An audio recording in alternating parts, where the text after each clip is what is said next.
The Old Testament Hebrew Bible canon, and the formation of who decides what books would be in the Bible? We call that the formation of the canon of Scripture, the books that are in the Bible. So we also already mentioned that today we think of the Bible as one book, but it's not a book, it's a library of books. It's a collection of many different kinds of books, different authors, different genres, etc. And how those books came together into one collection that we call the Bible is the process of the formation of the canon of Scripture. So, because as I said, if every book was separate, and they were because they were written separately, who decided which books would be in the Bible? How did this happen? So there's a lot of discussion about this, and it's a somewhat, especially for the Old Testament, somewhat mysterious process. But we also have to, you'll see that it wasn't and something that even happened during the era prior to the church. So we'll start with the word canon. Canon is a Greek word, and it literally was the word for a river reed, a reed that grew the river. So maybe you remember with some of the prophets who said I was given a reed or a stick with which to measure. And that was called a canon. So it was segmented sort of like bamboo, and there were lengths of canon that were identical. So if you needed a ruler, that's what you used. It was a straight stick, and it was always the same size. So it was a measuring stick or a ruler. That's what originally the word canon meant. So how does that end up being our word for the list of books? Some people say the Bible is the way that you measure yourself, but other people say that it's because there were certain standards that the church had for admitting a book into the canon. So sometimes the word canon can mean other things, like we know it can mean a rule in the church, especially as Orthodox Christians were familiar with the Holy Canons. In some churches, the Episcopal Church, for example, a certain type of clergyman can be called a canon. But whenever we're speaking about the Bible, canon always means the list of books recognized as Scripture. So that's what the canon is. So the Jewish Scriptures are divided differently than our Scriptures. We're talking about that because, of course, the Jewish faith preceded the Christian faith. And I think it's useful for you to know something about this. So the Jews call their Bible the Tanakh. Not the Torah. Torah is just part of their Bible. They call it the Tanakh. And that's kind of an invented word. It comes from the first three letters of each of the main sections of their scriptures. Scriptures have three sections. It starts with a T, an N, and a K, and they make it into a word, and they call it Tanakh. So here are the three parts. The T stands for Torah. All of us have heard of the Torah. Torah literally means teaching. But sometimes it's called the law. So the Torah is the heart. It's the most important part of the Jewish Scriptures. It has the story of Abraham, the father of the nation. It has the story of Moses, the great lawgiver of Israel. So it functions for the Jews the way the Gospels do for us. It's very important because it's the most important part. And it has the key stories of Jewish identity and the law, which gives their framework for how to live their lives. T, that's the T in Tanakh. N stands for Nevi'im, which just means prophets. Now, some of the books in this part of the Jewish Bible are not books that Christians would consider prophets. It starts with Joshua, and then Judges, and Samuel, and Kings, and we wouldn't call those prophets, but they are in the section that the Jews call the prophets. Then they're followed by the later prophets, or Isaiah, Jeremiah, Ezekiel, etc. But that's the next part. And lastly is K, the Ketuvim, and that literally means writings. Whenever you see the I am, the letters I am at the end of a word in Hebrew, that's the equivalent of an S. That's how they make the plural. So Nevi'im, prophets, and Ketuvim, the writings. So like cherub, cherubim, many cherubs. Seraph, seraphim. So that's the plural. So what is the Ketuvim? It is a miscellaneous collection of everything that was left over that they decided to include in the Bible. So it has everything else. The Ketuvim has Job and the Psalms and Proverbs and Ezra and Nehemiah and Chronicles and Esther. That's why they just call it the writings, because it's sort of a potpourri of different kinds of books. The Christians, however, organized the Jewish scriptures differently. And we have four main parts in our Old Testament. Of course, the Pentateuch. The first 5 books of the Bible, Genesis, Exodus, Leviticus, Numbers, Deuteronomy, that corresponds exactly to the Torah. So this is the only place where our Bible corresponds exactly to the Jewish scriptures. The first part, which is also the oldest part, the Torah. They have their own names for these books. We call them Genesis, Exodus, Leviticus, Numbers, Deuteronomy, which, by the way, are Greek words, right? Genesis means origins. Deuteronomy, second law. So those words are not names that were given to these books by Christians. They were used by Jews who were reading their Bible in Greek, but we'll get to that later. Because the Jewish names for these books are the first word. So the book that we call Genesis, they call Bereshith. That's one word in Hebrew. It means in the beginning. So 3 words in English, it's one word in Hebrew, in the beginning. So the first word, or these are the names, Shemot, instead of Exodus. We call it Exodus, they call it Shemot. These are the names, etc. So Pentateuch. Then we have the historical books in which we continue the history of Israel, but then you get a lot of other books with any kind of a historical component, like Esther, like Chronicles, like Ezra and Nehemiah. Anything that tells the history of the Jewish people goes in this section called the historical books by the Christians. Then we have, the wisdom and the prophets. So every book that has a wisdom component, Job, Proverbs, Ecclesiastes, all of these books, Sirach, they're all in the wisdom and poetry, Psalms, Song of Songs, things like this. And lastly, the prophets. Of course, you know who they are. Here they are. Here they are. Most of them. All right, okay. So, comparing them side by side. So when Jesus was preaching, when he was alive on this earth, these 2 sections were what he referred to as the law and the prophets. The Jewish authority was the law and the prophets. This last section, Ketuvim, did not exist at the time. We're going to explain that in a minute. But the Tanakh is organized chronologically. Because if you ever try to read the Old Testament, you get lost because it's not in chronological order. So if you don't know what's going on, you really become clueless. So what the Christians did is they organized the books according to type. So a lot of the books that are just here in the writings, we distribute among these. So in the writings you have Ezra, Nehemiah, Chronicles, Esther, and they put them in the historical books. In the writings you have Daniel. He's not a prophet for the Jews. We put him in the prophets. In the writings you have Job and Psalms and Proverbs. Those go into the wisdom and poetry. So ours are organized according to the type, and the first 2 are chronological. And it's easier to follow the history of Israel if you're reading the Tanakh, because it just goes through straight history.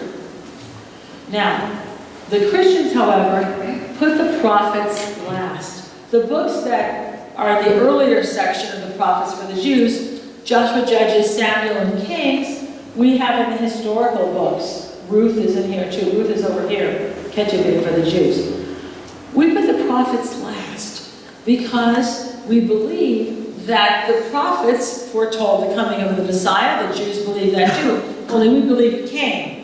So we put the prophets last, and they form a kind of natural transition into the New Testament, where you turn the page, and there is John the Baptist preaching, and there's Jesus coming to be baptized, etc. Why were the Christians able to organize their scriptures differently? Because it's so simple. Every book was separate. There was no set order, and they weren't combined together in a collection, except for the Torah.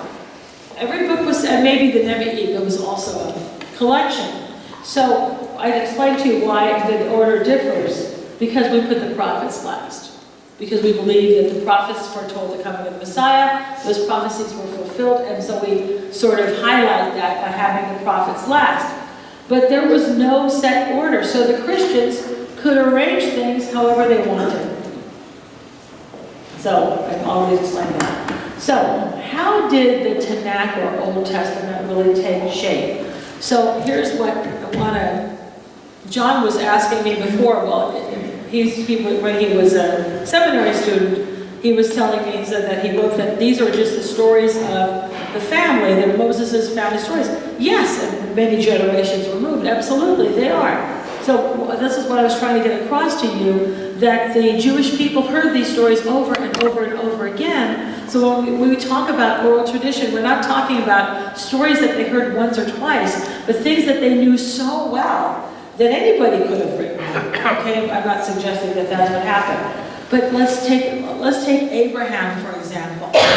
First, the event happened, right? Let's take Abraham. Let's say he lived around 1800 BC. That was a long time ago, almost 4,000 years ago, Abraham. So we have the story, Abraham and Sarah and the baby who was born, Isaac, and the sacrifice of Isaac, and all of these things. So first the event happened, but it was not written down. Why? When something happens in your life, sometimes things happen in our lives, we don't recognize their importance until much later. So it's not that you go home and you write down what happened. Sometimes the things that we think are really important aren't that important. And things that have a big impact on our life, we only notice after a lot of time has passed. So the event happened. Abraham, call of Abraham, the 3 visitors, whatever it is. Then it's written down. In the case of Abraham, much later, maybe many generations later, we don't know. But it's unlikely that Abraham wrote it down, or that Isaac or Jacob wrote it down. People were living in tents, and they also didn't think it was important to write it down. One of the reasons why Bible scholars think that many of these books start to take their shape around the year 1000 is that's the date of King David. So if you really think about it, if you think about Abraham, Isaac, Jacob, and then you have Joseph, and then what happens? They all go to Egypt, things are fine for a while, and then they all become slaves. So are they writing down the stories of their ancestors?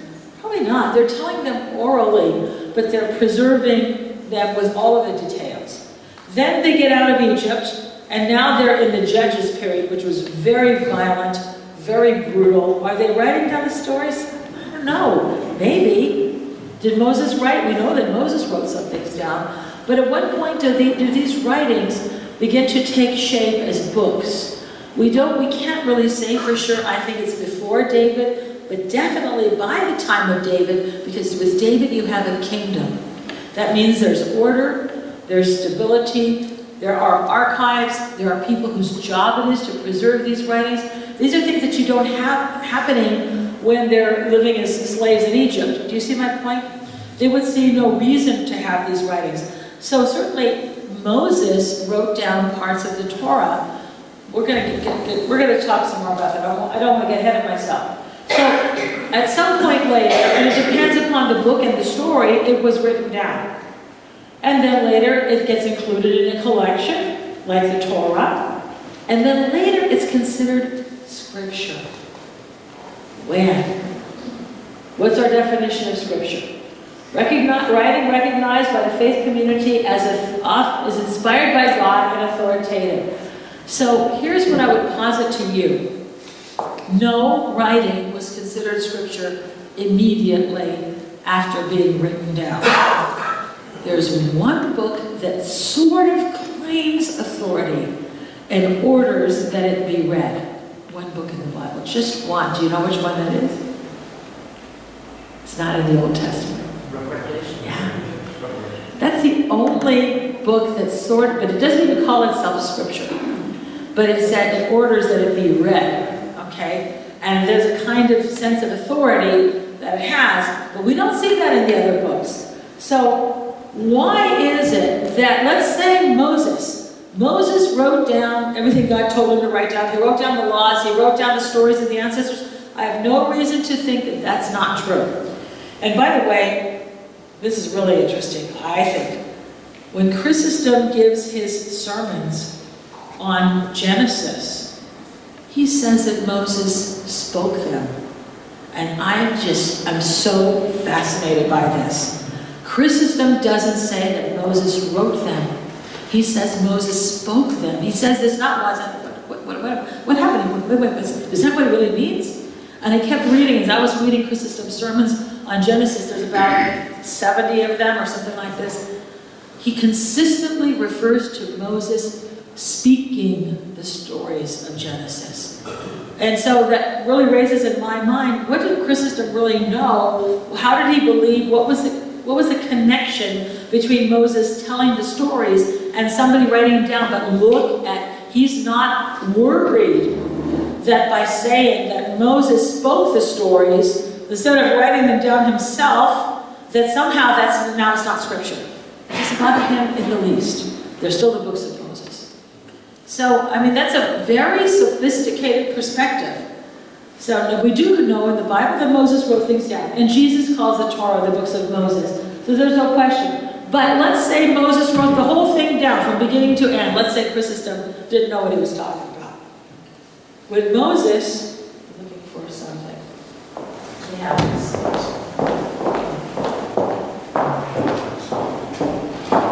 Why was it? Just for visual effect. Of course, Moses would have been using scrolls, but let's say this happened. Moses writes the Torah. Moses comes out and says, "Here are the books I have written for you." And are there people who say, oh, "This is holy scripture"? Is that what the people said? What did they want to do? Why not? What did they want to do to Moses? Exactly. They were ready to stone the guy. You think that people were saying, "This is scripture"? Paul writes a letter to we'll use the Corinthians now. You Corinthians, stop arguing. Shape up. Behave yourselves. This is scripture.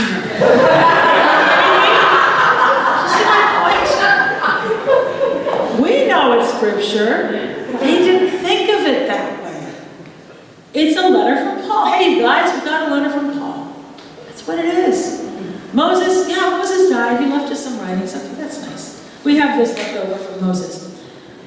So the reason why I'm telling you that this is important is because when we look at the Bible, we look at the Old Testament, for example, the Pentateuch, the Torah, there's a lot of different writing styles, and I told you that if you look at just the story of Noah, okay, you're going to see that it shifts. It'll tell you when the flood started. When Noah was 600 years old, the flood came. And then another one says, you read it like a couple of paragraphs, and then it says the same thing all over again, but with different phrasing.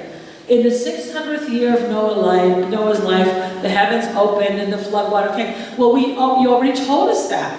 We have two different authors, and their story was blended together. So maybe one of them was Moses. I have no problem with that. I believe that.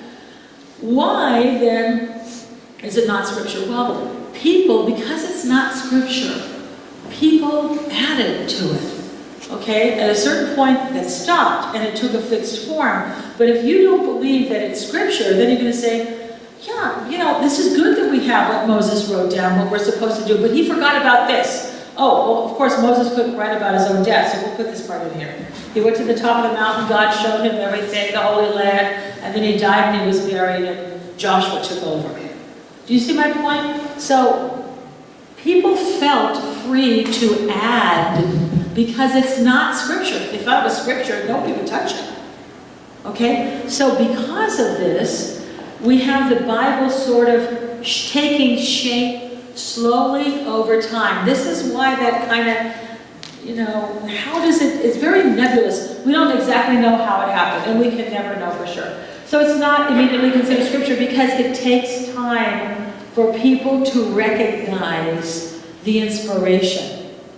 behind it. And I don't think that's very surprising because, look at all the great artists in the world. Very few people are recognized for their genius while they're alive. A lot of people who were very celebrated in their day are not even known anymore. And other people who were obscure and died, like Mozart, I gave you an example before, died a pauper who was brilliant. And today he's a genius. And we recognize this, or any of the artists, Vincent van Gogh, these people, it's later generations viewing them with fresh eyes that often recognize the inspiration that the people who were living at the time do not see. And Moses is a great example of this. So, let's talk about this. Let's talk about the status of the Jewish scriptures during the first century. And I think this is really important for you to remember as you consider the formation of the canon and the role of the Septuagint, which is a big issue for Orthodox Christians, especially in discussions with Protestants. During the first century, when Jesus was on this earth preaching, when the church was formed, the Jews themselves did not agree which books would be in the Bible. So if you have any debates with your Protestant friends about the Septuagint, what these books and the books and the well, you know what? The Jews did not have a canon other than the Torah that they agreed on. Okay? You kind of know this, but you've never thought about it. So the Pharisees accepted the first two parts, the law and the prophets. And Jesus, being a rabbi, speaks about Jewish authority as the law and the prophets. So he accepts a wider canon. The Sadducees, on the other hand, said, no. The only scriptures are the Torah. The Sadducees were pretty important. The Sadducees were the ones who ran the temple. The chief priests, the high priests, the Jewish aristocracy, the people, the movers and the shakers of Jerusalem. Can you imagine today if we didn't agree which books would be in the Bible? They did not agree. That means that for them, the prophets did not have authority. Only the Torah, and there's a reason for that. They only recognized the 613 rules of the Torah. So, how is it possible that you have the two major groups of Jews in the first century? And there were other varieties of Judaism. There was lots of different ways of being Jewish in the first century. Different ideas about Judaism in the first century. How is it that they could not agree? Because everything was not standardized and formalized. People were free to agree or disagree on which books they thought were scripture. Because why? The Bible is not one volume. The books are separate. Okay? So this idea that we have, we got the Bible from the Jews and here it is. It's one book. It just doesn't exist. So people could, now this is difficult for us. Here we are. You're in the church, you're sitting in identical chairs. Why are they identical? They were made by machines. Okay? So today we have this idea that everything has to be agreed upon. So you're going to have a church meeting, right? We'll have a general assembly meeting, and then we want to vote to continue the beautification of the church, all in favor, so there's an agreement. Then we're going to go forward. And then, so that we have this idea that somehow everything has to be standardized. That concept is very modern because ancient people didn't have that. No two objects were identical. Things weren't made by a machine. Think about that. Doesn't that change the way you perceive it? Even a pottery that looks similar, it's not going to be identical because everything was made by hand.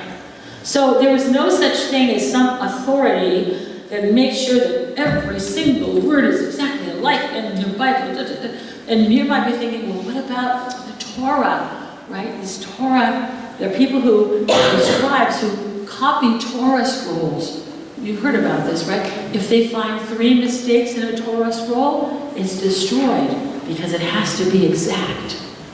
That's today, not back then. They sat down to copy the scroll. Oh, well, there are variations. So we have this idea that somehow it's impossible that people could disagree on the scriptures and be in the same religion, but not for them. God didn't drop the Bible out of the sky as a collection. There it is, the Word of God. Nope. Every book was separate originally, and even after you have collections like the Torah is a collection by now. We're talking about first century.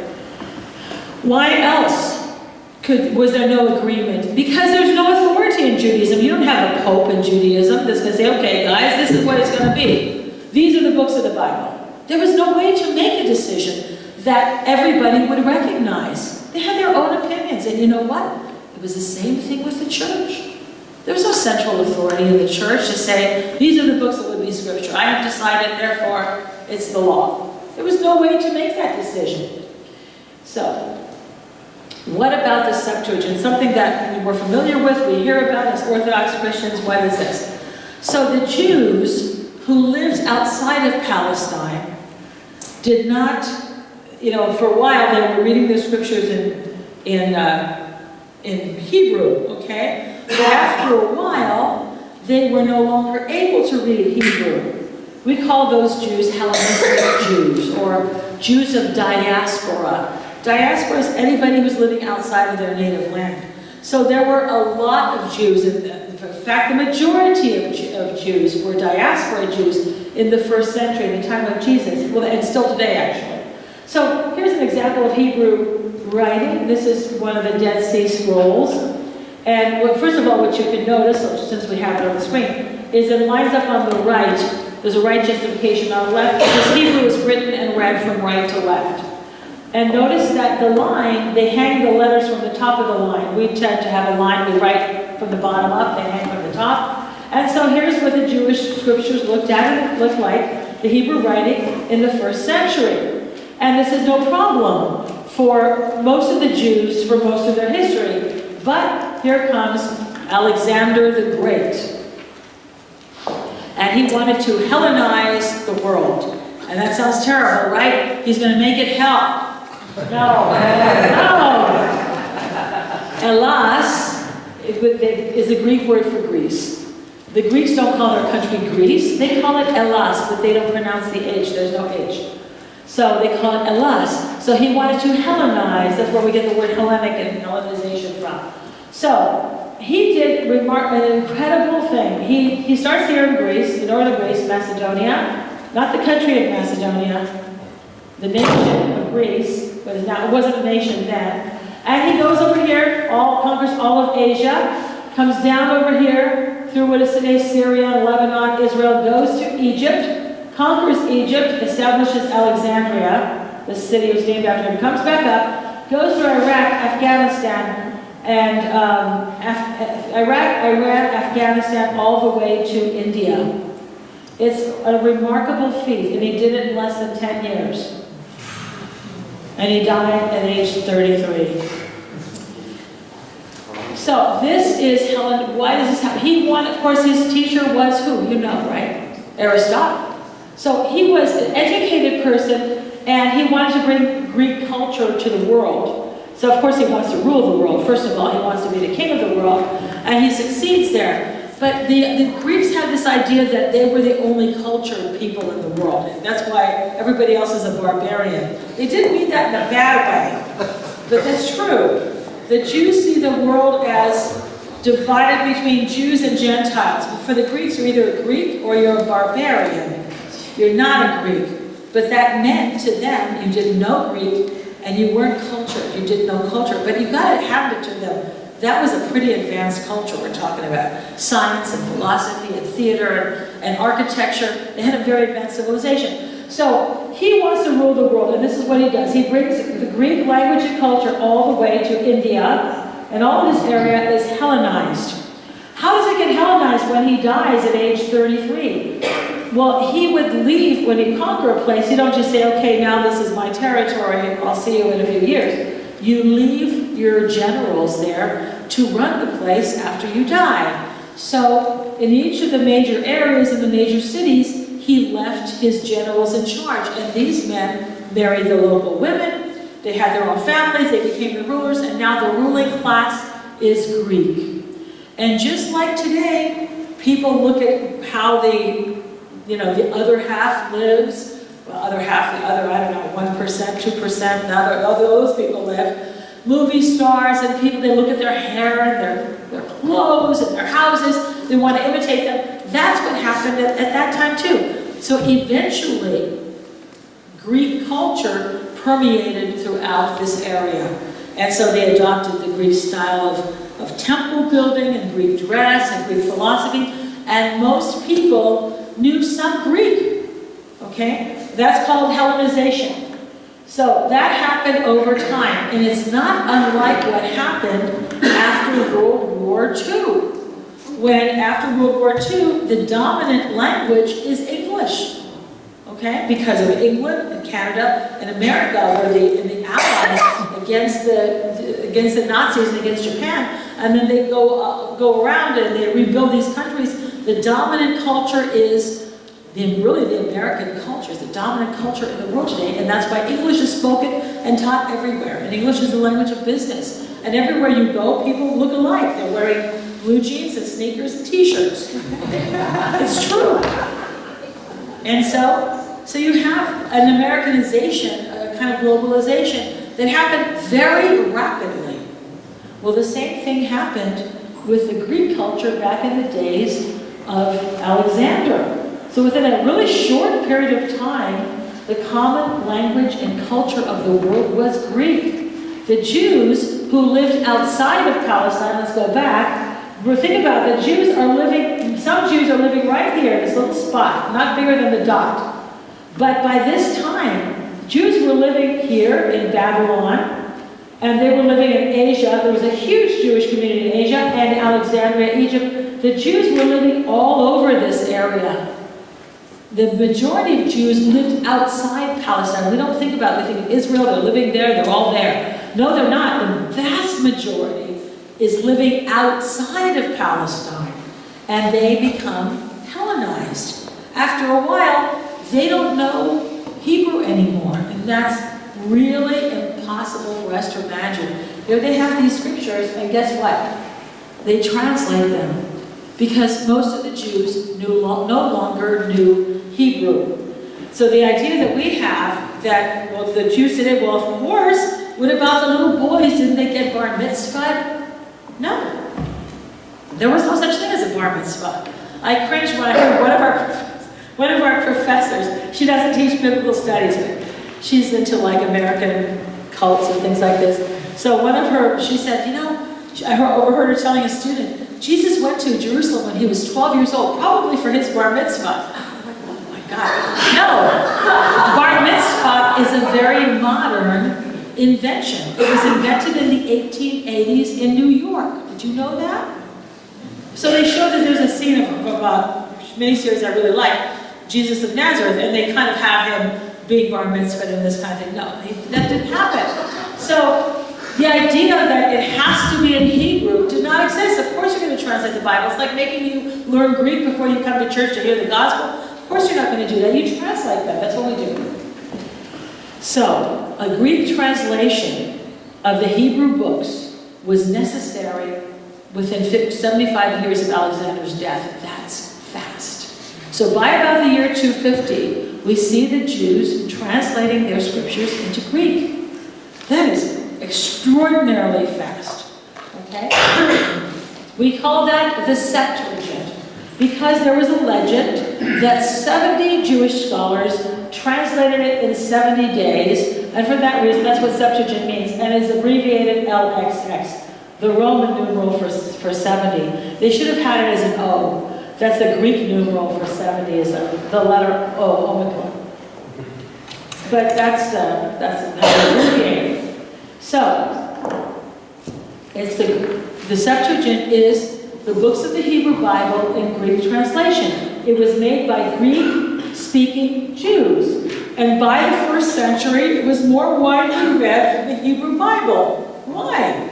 Because way more Jews knew Greek than knew Hebrew. If you're thinking about those populations, Babylon had a huge Jewish population. Alexandria, the number of Jews in Alexandria far outnumber the Jews in Palestine, either in Judea or in Galilee. Asia Minor, there's a huge Jewish population. There's first century Jewish synagogues on Greek islands. There's a Jewish community in Rome. This is why the church and the gospel spread, because these Jews were living all over the Roman Empire. So they're speaking Greek and they're reading the Septuagint in the synagogues. So when somebody like Paul would visit a new town, the apostles always went to the synagogue, and then they would say, oh, we have a visitor today, just like you probably do here at church. Somebody's visiting from out of town. We'd like to introduce, here's our brother Saul. Welcome, Saul, you're from Tarsus, right? Well, what news do you have for us, brother Saul? Well, this fantastic news, the Messiah has come. And he starts talking, well, prove it. How can he prove that he's a Messiah? And he opens the scriptures, and they're in Greek. And he's speaking to them in Greek. You know, Greek was Saul's native language. He grew up with Greek. Even in places that were Palestinian, we're talking about Judea and Galilee, you have Jews who there's such a Greek influence. We don't think about this. Words like synagogue, that's a Greek word. Synevrio, Sanhedrin, that's a Greek word. Nicodemus, that's a Greek name. What's this old Jewish guy living in Jerusalem doing with a Greek name? Do you think he thought of himself as a Greek? Of course not. Nike, Demos, victor of the people. The names of the apostles, Philip, that's a Greek word. Andrew, that's a Greek name. So, you know, there was a deep Hellenization of Judaism long before the church came along. So if anybody tells you that Christianity is a mixture of paganism and Judaism, tell them that they don't know what they're talking about. Because Judaism was thoroughly Hellenized long before the church came along. So that's why we have Greek scriptures. Interestingly enough, the Septuagint books are the first writings ever translated. And it's hard for us to imagine that, but if you think about it, it makes sense. Because most writings were read by their native peoples. But now you have a certain group of people who spread out all over the place, and they don't even understand their own native language anymore, which is Hebrew. So, when Christianity began, and the apostles are preaching to Jews around the Roman Empire, they're using the Septuagint, and that is a tremendous help. The church did not have to translate the scriptures. They already existed, and they had been in use for about 300 years by the time the church comes along. Now, this is something else that is hard for you to imagine, but you should know that when the church was praying its prayers, when they were praying, when they were reading, when the apostles were writing the scriptures, when the early Christians were hearing these things, what they were hearing were bits and pieces and echoes of the Septuagint. That's kind of lost on us because we're not hearing the scriptures read in Greek and we're not hearing the prayers in Greek. But if you're reading this, remember the gospel writers, they're all writing in Greek and they're definitely using the Septuagint. There's little phrases that come out that make them sort of tie what Jesus was and who Jesus was and what he said directly back, because they're using the same words in Greek that everybody knew from the Septuagint. I'll just give you a little example. When John writes, and the Word became flesh and dwelt among us, the word dwelt is the word pitched his tent. In Greek, it's eskinosin. He pitched his tent with us. These people who grew up hearing the Exodus story knew that word. It describes God with Israel in the desert. That's the word, and that's the word that they heard whenever that story was read in church. And as soon as they hear that in the gospel, they said, oh my God, that's the God of Israel who pitched his tent with us way back then. He's now with us in the flesh. But it's powerful. And that's lost. It's lost because those words and phrases don't resonate with us because we're not hearing it in the original. But in the early church, it just, all of the hymns that we have, the prayers that we have, they are saturated with that language. And that's why it had such powerful meaning in the church. So today we continue to use the Septuagint.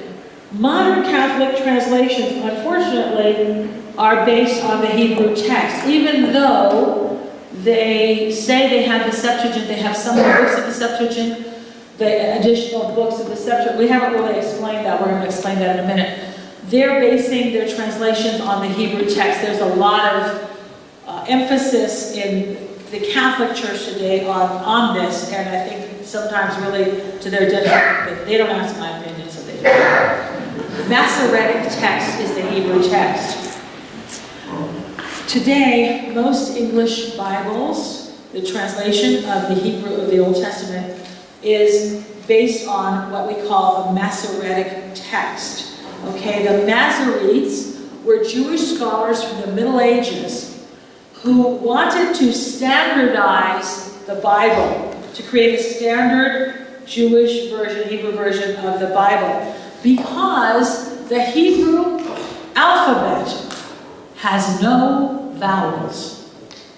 And they wanted to standard, which meant you can interpret a word differently, right? So, what if English had no vowels?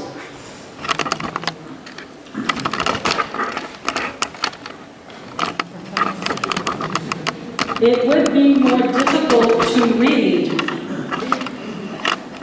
right?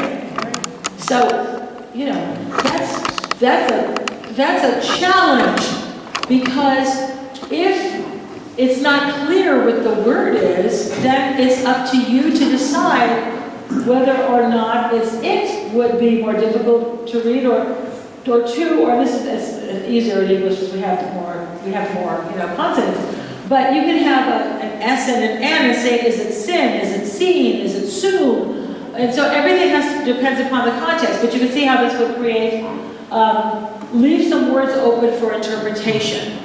And unfortunately, when it comes to religious people, like the Nazarenes, and that we have every religion's got them, there's always some group of people that really wants to control you, right? So we're not going to let you have the freedom to decide for yourself what the word is, even though it's really up for discussion, because the original Hebrew has no vowels.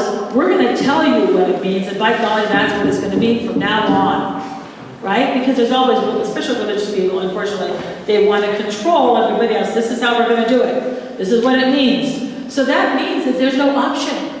There's no option. So they standardized the Hebrew Bible. And here's an image of the Hebrew Bible from the Dead Sea Scrolls. You've seen this before. It's 1,000 years older than the Masoretic text. So you've seen this image. And it's just the letters. Those are all consonants.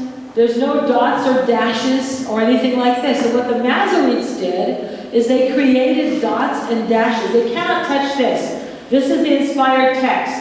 They had to keep copying it just like this. Okay, but then in order to tell you how to pronounce it, they put little dashes or dots underneath the letters, sometimes above the letters, and then you would read it like this. Okay, so this is the Masoretic text. So those vowel sounds were added only about 1,000 years ago. So you can see what it looks like now. Okay, see all the little dots and everything? That's how you know how to pronounce it. But if you go to Israel, and you're looking at the street signs, and it will not say Jerusalem, it'll say Jerusalem. And you just have to know, oh, it's Jerusalem. The modern Hebrew also does not have vowels. Okay? So that's kind of hard for us to imagine, but that's the Masoretic text. So the modern translations of the Bible from the Old Testament are based on this. Now, generally speaking, a translation is never preferred over the original. And people have made that argument with the Bible, that the Hebrew original is to be preferred. The problem with this is the Septuagint is older than the Hebrew original. And that doesn't mean the Hebrew is nothing. It's just that the Septuagint actually preserves Hebrew versions that no longer exist. How can they say they no longer exist? Well, because they weren't copying the Torah scrolls or other scrolls with the kind of regimentation and care that they do today. So as people copied them, different versions, different variations emerged. Because when people copy something by hand, they make mistakes. Or they add things that they think you left out, or they change things that they thought was a mistake. And so the Hebrew translation that is used today is not older than the Septuagint. It is much younger than the Septuagint. 1,200 years at least, more recent than the Septuagint. There's another thing that's really important about the Septuagint, and that is because it was done by Jews. When they're translating, whenever you translate a word, you're trying to find the best meaning or the best word in the new language to reflect what you're trying to say in the original language. So this tells us how the Jews at that time understood the meaning of the underlying Hebrew word. The best example of this is the Isaiah prophecy. The virgin will conceive and bear a son. She will call his name Emmanuel. So, of course, people say, doesn't say virgin, doesn't say virgin in Hebrew. No, we can't, she's not a virgin, she's not a virgin. Because it doesn't, the Hebrew word is not virgin. Yes, that's true. The Hebrew word is not virgin. The Hebrew word is alma, which means maiden, but specifically a maiden who is engaged in preparing for marriage. The word alma is used for Rebecca when she's coming on to meet Isaac. She's alma. Had Rebecca been sleeping around? I don't think so. Maidens didn't sleep around, okay? So the idea, well, you have to translate as young woman. And this is where I really find fault with the Catholic Church. The modern translations in the newest Catholic Bible, the New American, actually calls her the young woman will conceive. That's absolutely wrong. At least say maiden. But young woman could be a young woman. That's not what Isaiah was saying. How is that a sign? This will be a sign. A sign is a miracle. Some young woman has a baby. That's not a miracle. That's just how life works. But the virgin conceiving, that's a sign. So the fact that the Septuagint has the word virgin tells us that the Jews understood the word alma to imply that she's a virgin. It has to be a virgin. Because maidens kept their virginity, not like today. Okay? So you get the idea. Well, it's true, So what were the Jewish scriptures in the time of Jesus? When the church began, the Jewish canon was not fixed or closed. That's the word we use to describe when you can't add any more books. We say the canon was fixed, or we say the canon was closed. So at the time of Jesus, the Jews had not closed their canon.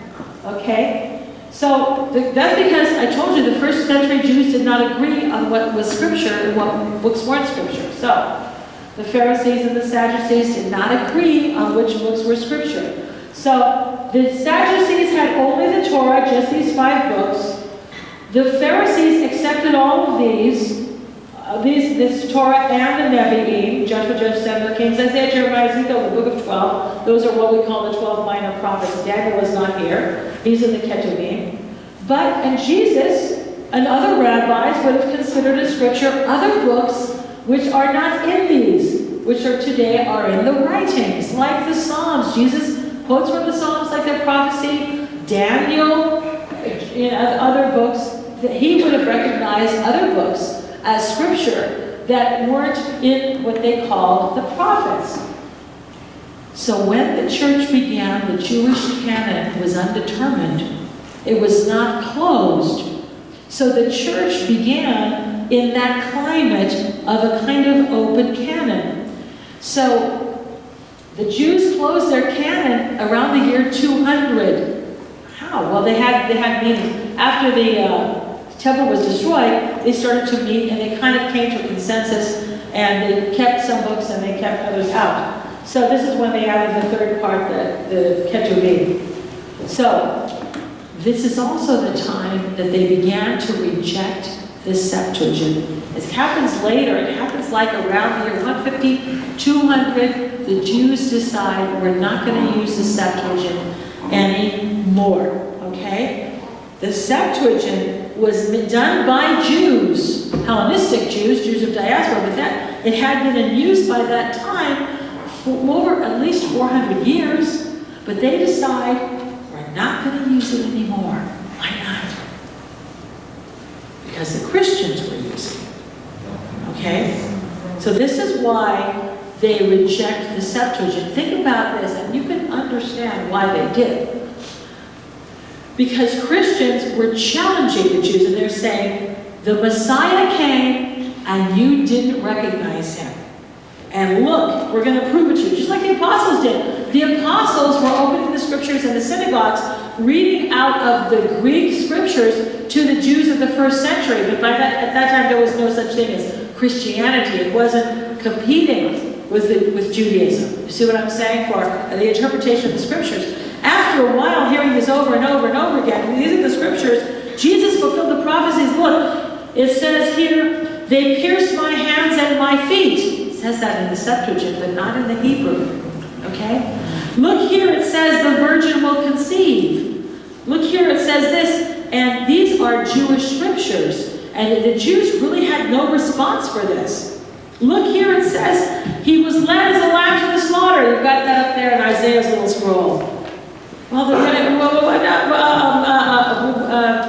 you can't use Greek. You have to go back to the Hebrew. So this is what happened. The Jews could not win in the debates, or at least they found themselves hampered in the debates against Christians about who used their own scriptures, the Jewish scriptures, to prove to the Jews that the Messiah came and you didn't recognize who he was.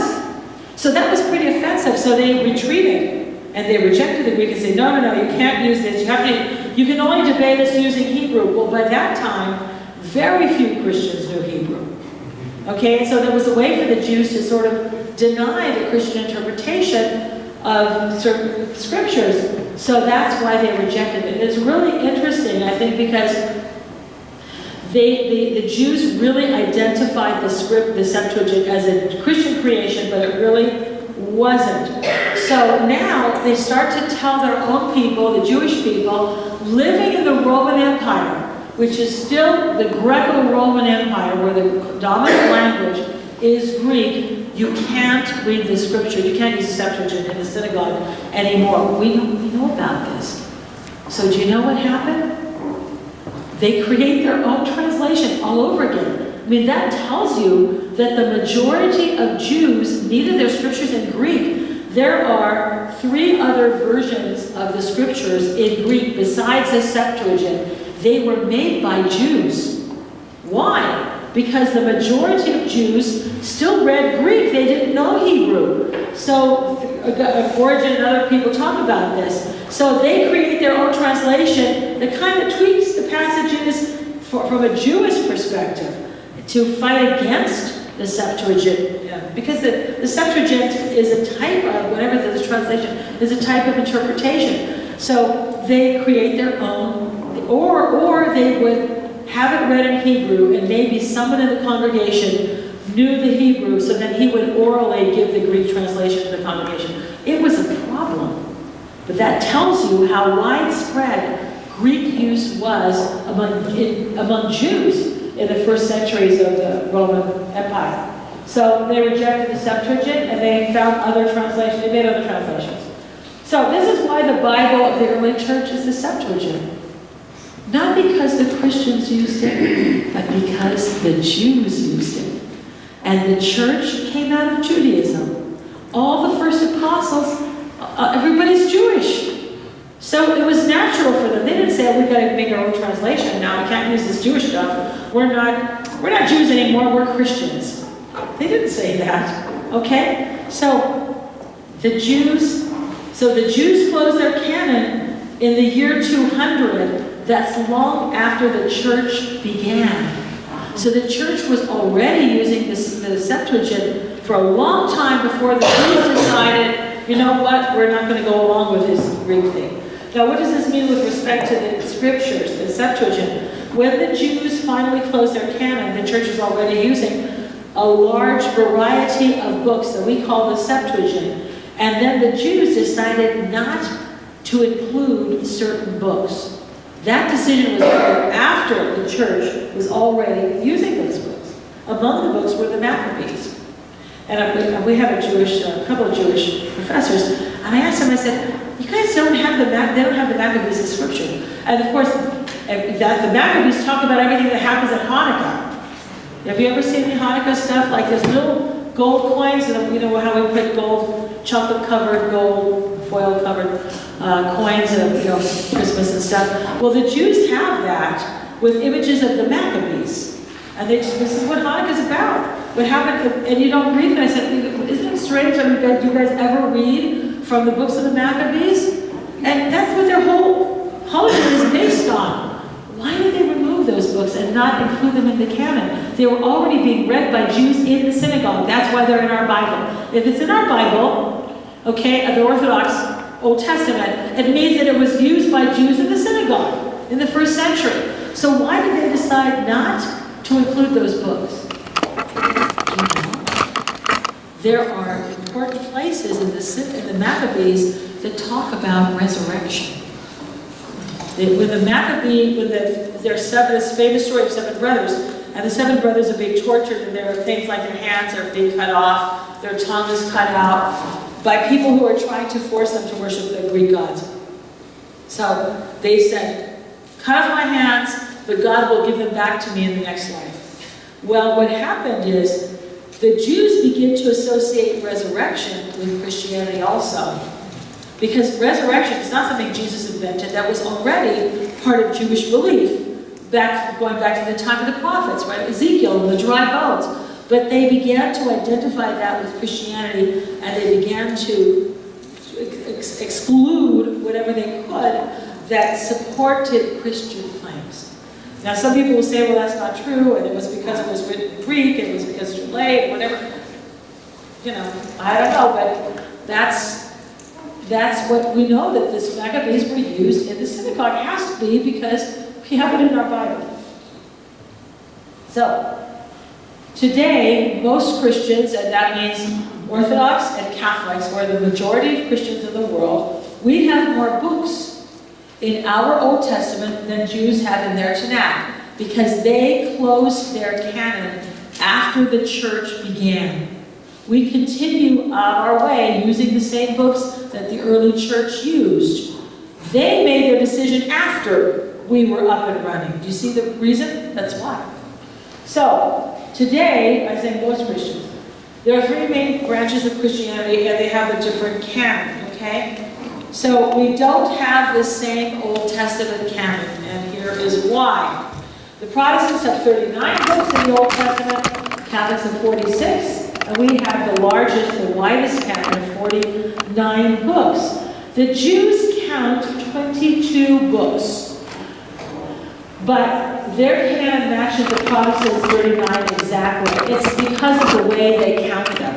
If something is very short, they don't count it as a book. They take short books and they put them together. Like we have what we call the minor prophets, like Jonah, Malachi, Amos, Hosea. They're short little books, Obadiah. And the Jews put them all together, all those 12, and they count them as one book. They call it the Book of 12. So that's why they have fewer books. But their canon, what they have in their Bible, matches the Protestant Old Testament exactly. And the Protestants are very proud of this. They think they're going back to the early church, but they're not. So, we have the largest Old Testament canon. Why? Because we're the oldest form of Christianity. We do what the early church did. The early church recognized all of these books as scripture, even though they weren't in one volume. These are the books that were read in the synagogue.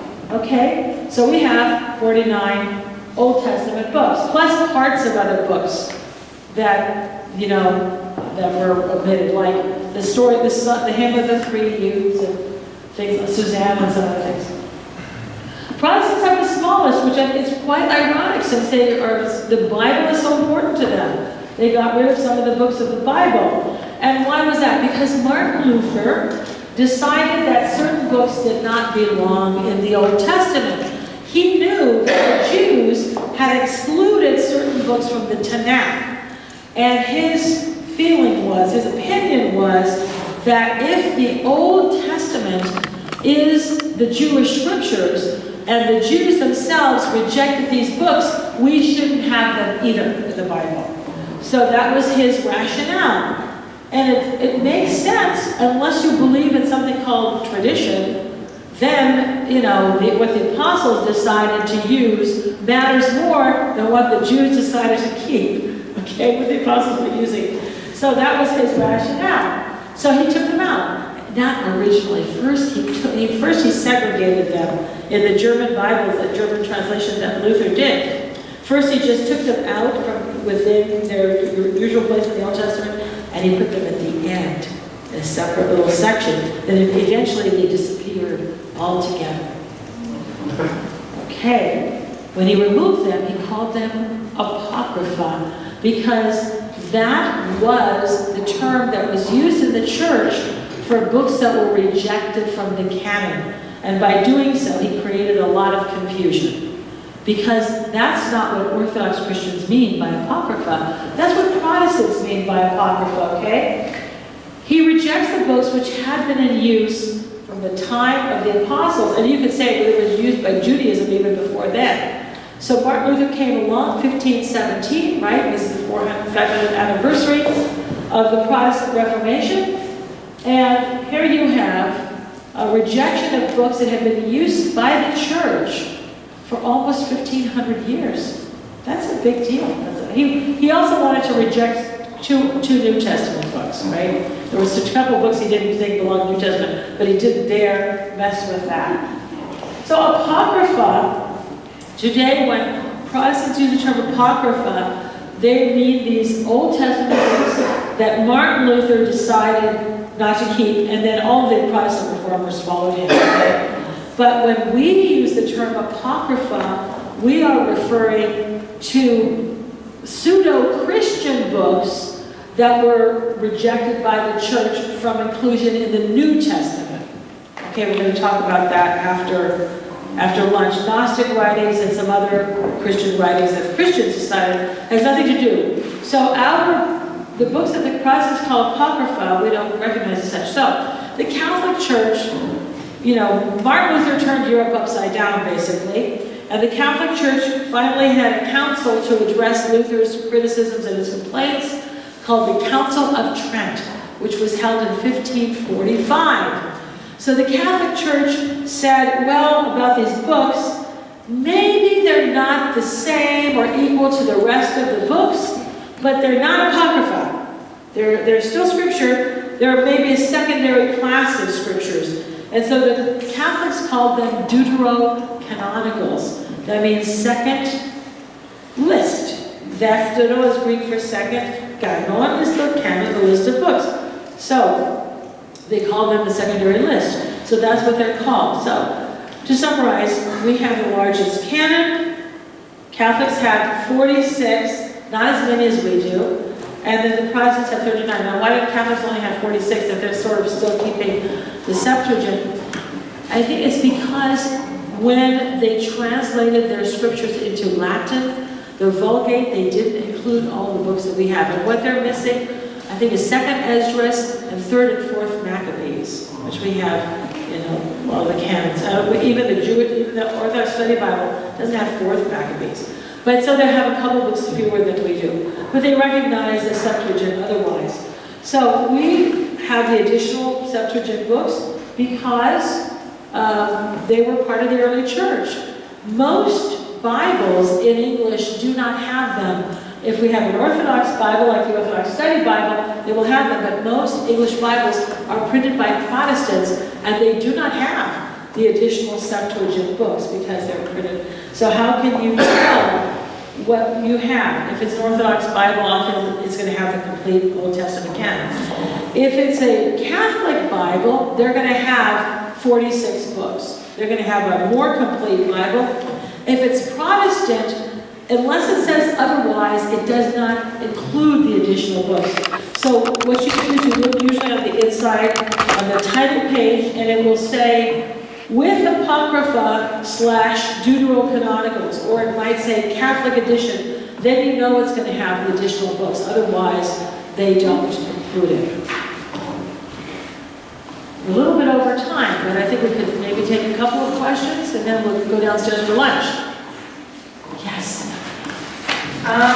So When you were talking about going back to the beginning of your talk for this hour, you talked about how people didn't consider things scripture and then they kind of realized it later. How does this happen? Because it sounds really subjective. Anybody could be like, oh, this is clearly scripture, but we just learned.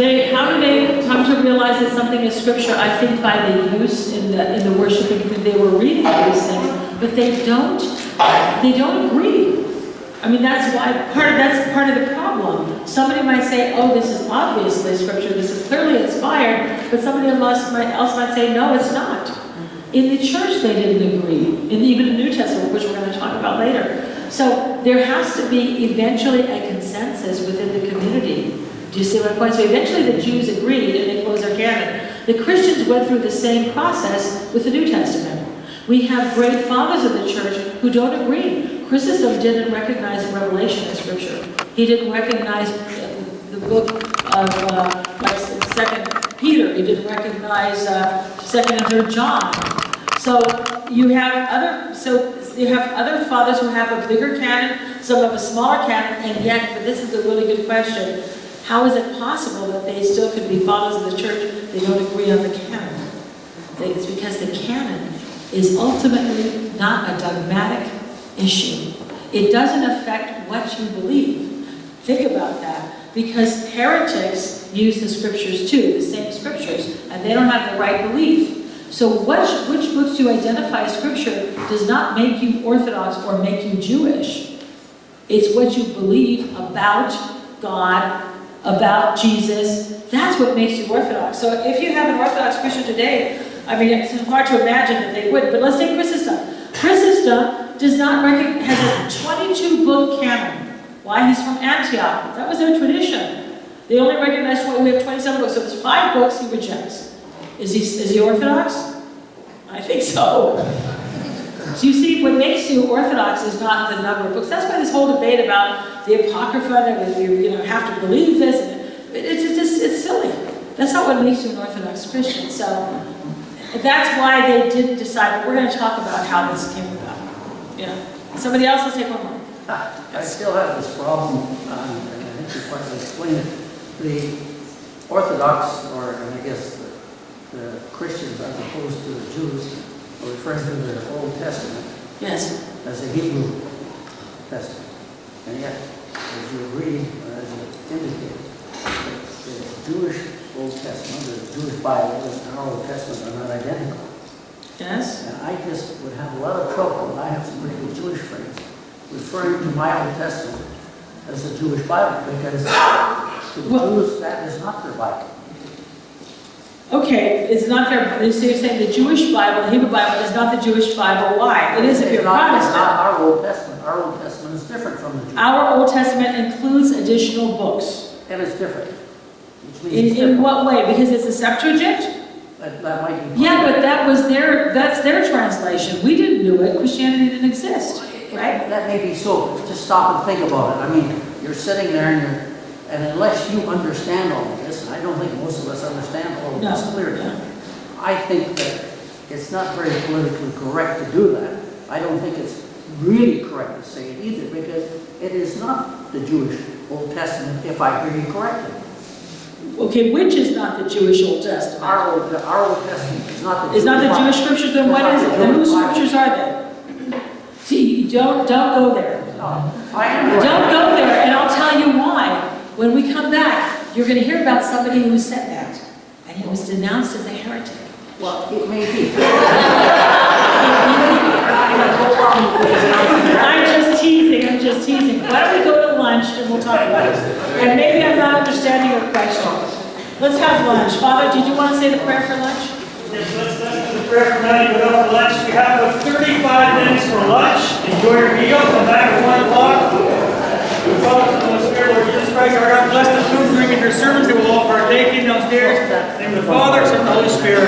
Amen. God bless you. 1 o'clock back up here.